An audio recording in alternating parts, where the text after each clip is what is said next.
साथियों, आत्मनिर्भर भारत के लिए आत्मनिर्भर किसान भी उतना ही महत्वपूर्ण है।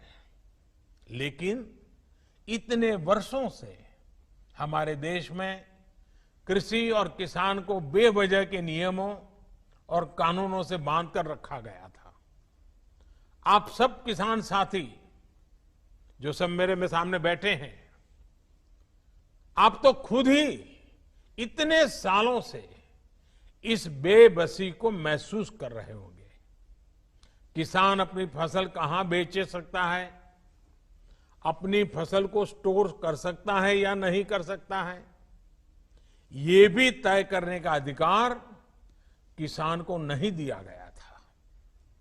इस तरह के भेदभाव वाले कानूनों को हमने 2 सप्ताह पहले खत्म कर दिया है। अब आप कहां फसल बेचेंगे, ये सरकार तय नहीं करेगी, बाबू लोग, अधिकारी लोग तय नहीं करेंगे, बल्कि आप, मेरा किसान खुद तय करेगा। अब किसान अपने राज्य के बाहर भी अपनी फसल बेच सकता है और किसी भी बाजार में बेच सकता है। अब आप अपनी उपज का अच्छा दाम देने वाले व्यापारियों से, कंपनियों से सीधे जुड़ सकते हैं, उन्हें सीधे अपनी फसल बेच सकते हैं। पहले जो कानून फसल के स्टॉक करने पर रोक लगाता था, अब उस कानून में भी परिवर्तन कर दिया गया है।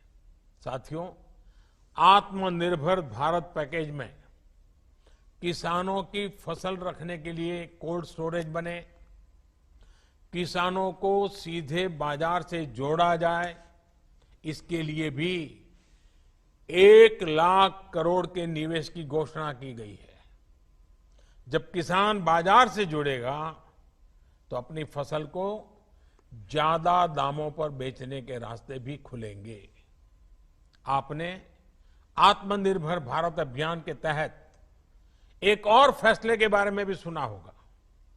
आपके गांवों के पास, कस्बों और छोटे शहरों में स्थानीय उपज से अलग अलग उत्पाद बने, पैकिंग वाली चीजें बने, इसके लिए उद्योग समूह बनवाए जाएंगे।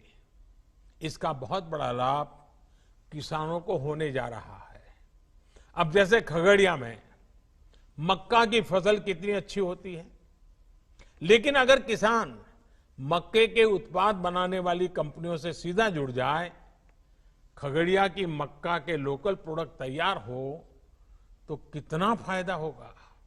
इसी तरह बिहार में मखाना है, लीची है, केला है, हमारे यूपी में आंवला है, आम है, राजस्थान में मिर्च है, मध्य प्रदेश की दालें, उड़ीसा झारखंड में वनों की उपजें, ये हर जिले में ऐसे अनेक लोकल उत्पाद हैं जिनसे जुड़े उद्योग पास में ही लगाए जाने की योजना है।